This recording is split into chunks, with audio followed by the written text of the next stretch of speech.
Hi, it's Jason Faulkner. I just made my short, but I didn't get to say everything I wanted to say.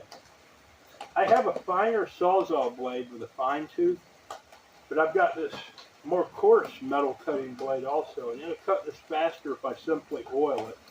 I don't want to wear myself out cutting these little beams off this post. So what I'm going to do is use a straight 30 weight oil on an old model brush. Just lightly sweep it across where I'm going to cut on both pieces. And then it's just a matter of doing it to it, you know.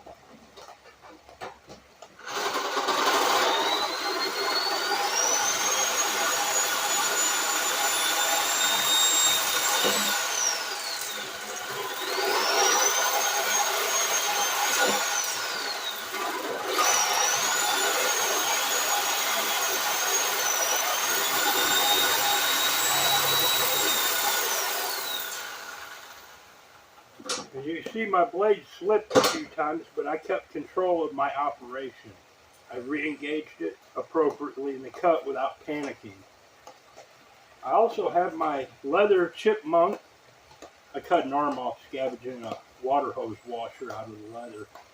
Little miniature chipmunk that I made to lay my oil brush on so it don't make a mess on my table.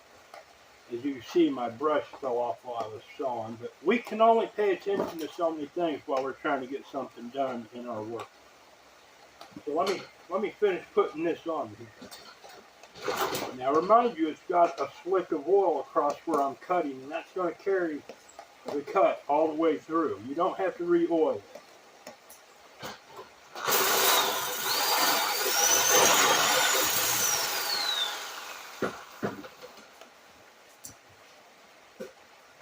And remember, this is a very violent tool. This thing injured my elbow misappropriately using it the other week, doing something that wasn't intended for. But it's a very violent, capable tool, so always keep in control of it, keep a good stance, and be ready when it does something unexpected. You still have control over it. It's just a matter of mentally focusing. If you lose control over it, simply lift up and let the thing rebalance itself. And then you can turn it off and re-engage or get near where you want. A lot of times I get near where I want to cut and start it to let it self-guide into the slot that I already have started. That saves you a lot of trouble versus putting it in the slot, which might pinch the blade. And when you start it, it'll want to pull the whole thing forward. You set it just over it and start it and let it fall in. And you can go again, baby.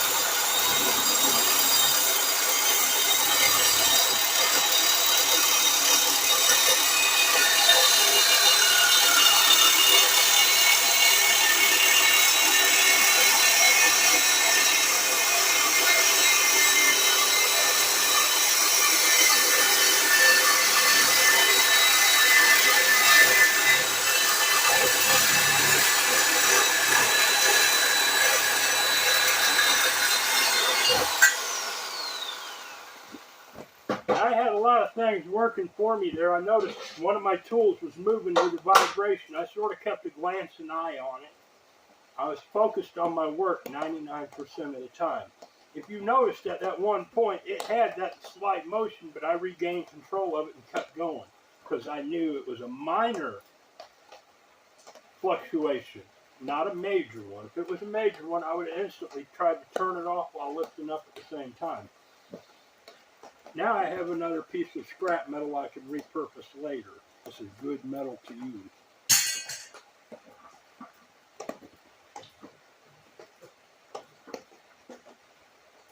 And I'm that much closer to accomplishing the tool, manufacturing the tool that I need. Once I get these cut low, then I'm going to go get my angle grinder and smooth them on down to where there's nothing abrasive I can rub against to cut myself. As I'm trying to manufacture stuff for the public, I can't have blood everywhere on everything I'm trying to sell. It has to be clean. So maybe I'll give it a spritz of paint once I get it done, knock a little of the dirt off, rust, or whatever's in this pocket that hasn't seen daylight in ages. And clean it up a little. I still got to slot this so I can put this heavy angle iron, make it a bed for this. And this is perfect because it'll give me the length to pull and straighten long pieces of wire as long as this. Well, I hope this might help you all. I hope you found it entertaining, and as I think of creative things I can make more videos for, I will gladly show you. Again, here's one of my work carts I built. This is a shop weasel. Hell of a work cart model. It's got a drop-down platform ramp for you to stand on where you can apply torque to this lightweight table and it won't move in case you're working on heavy stuff. Here's my lighter cart I just finished. This is my shop weasel salamander. Folding travel cart, luggage cart, work cart, or trolley. Here's a brief glimpse of my workshop. Here's the shop weasel shopping bag holders I have stored. There's some of the stands I have. Some more of my work barrels.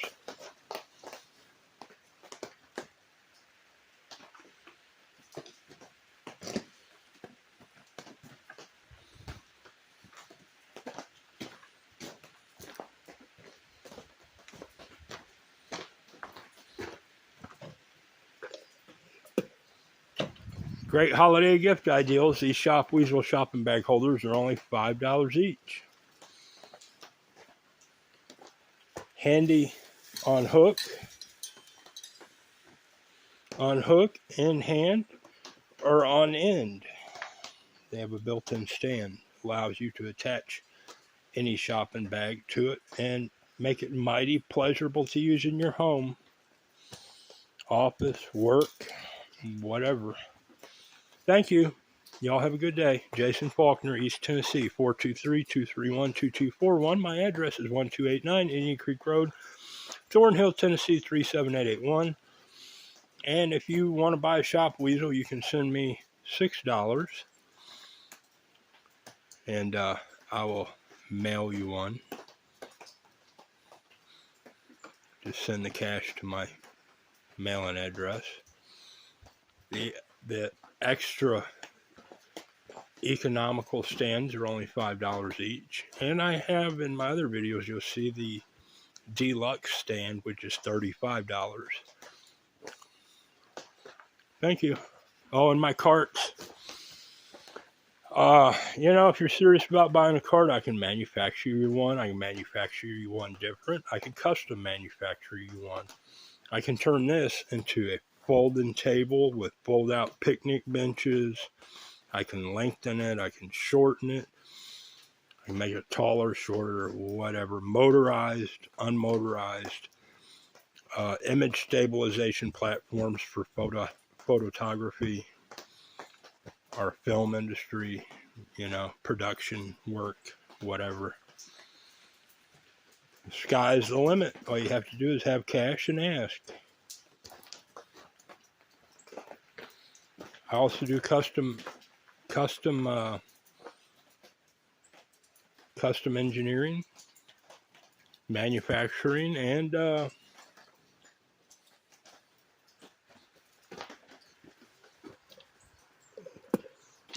fabrication.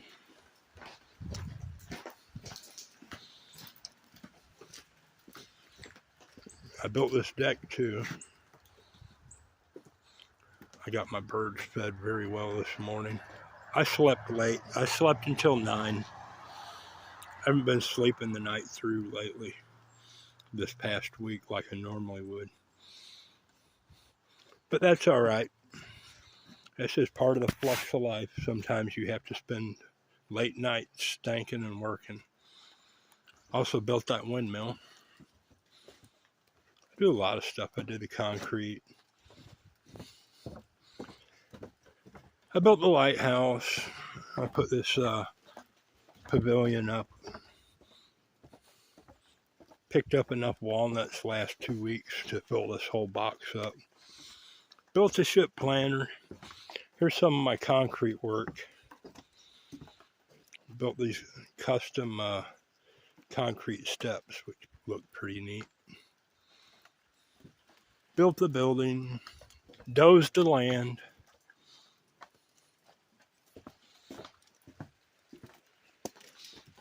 Yada, yada, yada. Have a good day. Thank you.